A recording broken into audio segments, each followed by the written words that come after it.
Everyone welcome back to my channel. तो दोस्तों स्वागत है आप सबका हमारे चैनल पर, जहां हम बातें करते हैं फैशन, ब्यूटी, लाइफस्टाइल, पूजा पाठ से जुड़े हुए ऑल इन टॉपिक पर मैं आपके साथ शेयर करती हूं अपनी लाइफ का एक्सपीरियंस। हो फ्रेंड्स, जय श्री कृष्णा, राधे राधे। कैसे हैं आप सब?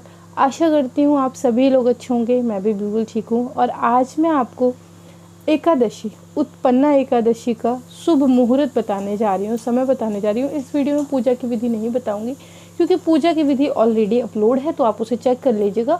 और सभी एकादशी की पूजा की विधि लगभग सेम होती है, तो किसी तमाशे की कोई आवश्यकता नहीं है। विधि अपलोड है, मैं उसे कम्युनिटी टैब में शेयर कर दूंगी, इसी वीडियो में लिंक भी दे दूंगी, तो आप लोग उसे चेकआउट कर लीजिएगा। तो चलिए मैं आपको बताती हूँ। मार्गशीर्ष मास की कृष्ण पक्ष की एकादशी को हम उत्पन्ना एकादशी के नाम से जानते हैं और मनाते हैं। इस दिन एकादशी का जो है वो जन्म भी माना जाता है। ठीक है, तो एकादशी का शुभ मुहूर्त क्या है और हम एकादशी कब मना रहे हैं? तो हमें एकादशी बहुत कंफ्यूजन है इसको लेके। बहुत सारे लोग कहते थे कब है, हमें तो यही नजर में आ रहा है। तो एकादशी 11 दिसंबर को मनाई जाएगी। अगहन माह के कृष्ण पक्ष की एकादशी तिथि मनाई जाती है। ठीक है, उत्पन्ना एकादशी प्रारंभ हो रही है 10 दिसंबर, दिन गुरुवार, दोपहर 12:51 पर इसका प्रारंभ हो जाएगा। तो जो है 10 दिसंबर को जो है वो 12 बजे से ही शुरू हो जाएगी इसकी तिथि। तो आप 12 बजे से ही एकादशी की तिथि का जो नियम है वो हम लोग 10वीं से ही उनका पालन करते हैं। तो एकादशी के जो भी नियम है उनका पालन हम 10वीं तिथि से ही करेंगे। तो आप जो है कल जो है वो 12 बजे से इनके जो भी नियम है एकादशी के वो मानेंगे। एकादशी का समापन 11 दिसंबर, दिन शुक्रवार की सुबह 10:04 पर। तो जो पूजा है वो आपको सुबह में ही कर लेनी है। जो भी आपका व्रत है, पूजा है, दान है, पुण्य है, जो भी है वो आपको सुबह में ही कर लेना है। एकादशी के पारण का समय 11 दिसंबर, दिन शुक्रवार, दोपहर 1:17 से शुरू होगा और 3:21 पर पूर्ण होगा। तो ये आपको पारण करना है। तो आप समझ गए होंगे एकादशी तिथि जो है वो 10 दिसंबर को शुरू हो रही है, एकादशी का समापन 11 दिसंबर को हो रहा है और पारण का समय जो है वो 11 दिसंबर को ही है। 1:17 से शुरू होगा और 3:12 पर जो है वो पूर्ण होगा। तो इसके बीच में ही आपको अपने व्रत का पारण जो है वो कर लेना है। तो ये छोटी सी डिटेल मैंने आपको बताई। इसी में मैं आपको कथा सुना देती हूँ, क्या है इनसे रिलेटेड। वैसे ये भी पढ़ी है, फिर भी मैं आपको सुना देती हूँ। श्री सुत जी 88,000 ऋषियों के कहने लगे कि विधि सहित इस एकादशी व्रत का महात्म्य तथा जन्म की कथा भगवान कृष्ण ने युधिष्ठिर को सुनाई थी। सतयुग में एक महाभयंकर राक्षस मुर नाम का प्रकट हुआ। उसने अपनी शक्ति से देवताओं को विजय किया और उन्हें अमरावतीपुरी से नीचे गिरा दिया। वे बेचारे मृत्युलोक की गुफाओं में निवास करने लगे और कैलाशपति की शरण में जाकर दैत्यों के अत्याचार का तथा अपने महान दुख का वर्णन किया। शंकर जी कहने लगे, आप भगवान विष्णु की शरण में जाइए। आज्ञा पाकर सब देवता क्षीर सागर में गए, जहाँ शेष की शैया पर भगवान शयन कर रहे थे। वेद मंत्रों द्वारा स्तुति करके भगवान को प्रसन्न किया। तब प्रार्थना करके इंद्र कहने लगे, एक जंग नाम का दैत्य ब्रह्मवंश से चंद्रवती नगरी में उत्पन्न हुआ। उसके पुत्र का नाम मुर है।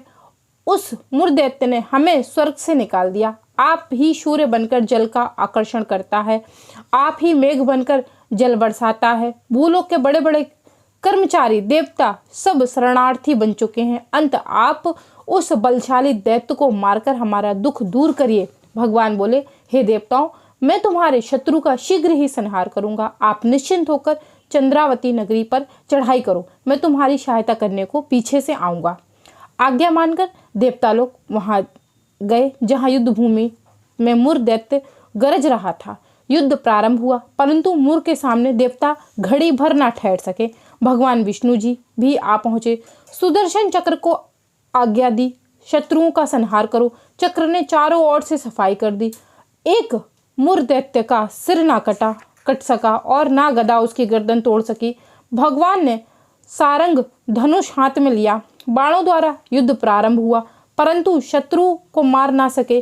अंत में कुश्ती करने लगे। हजारों वर्ष व्यतीत हो गए, परंतु प्रभु का दवांद एक ना सफल हुआ।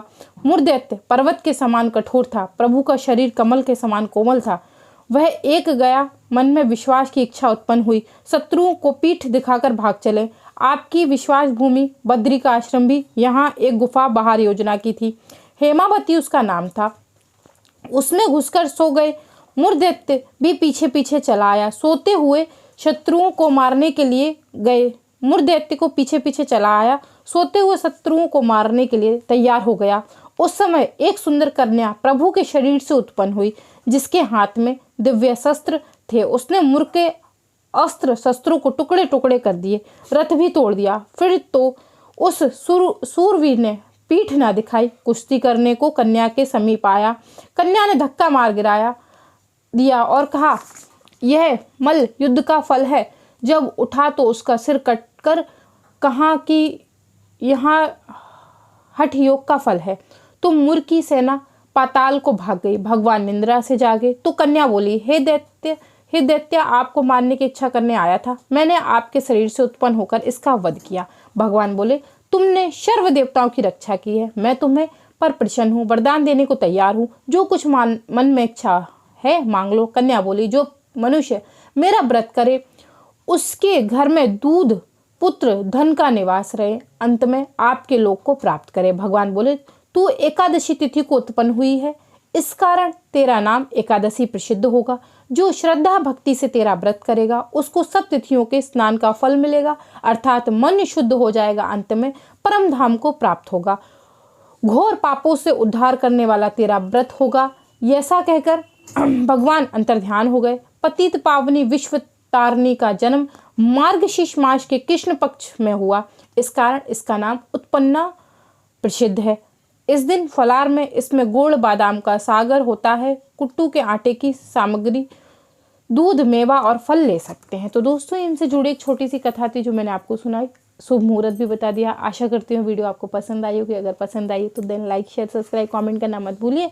मैं मिलती हूँ विद अ न्यू वीडियो। तब तक के लिए जय श्री कृष्णा, राधे राधे, बाय बाय दोस्तों, बाय बाय।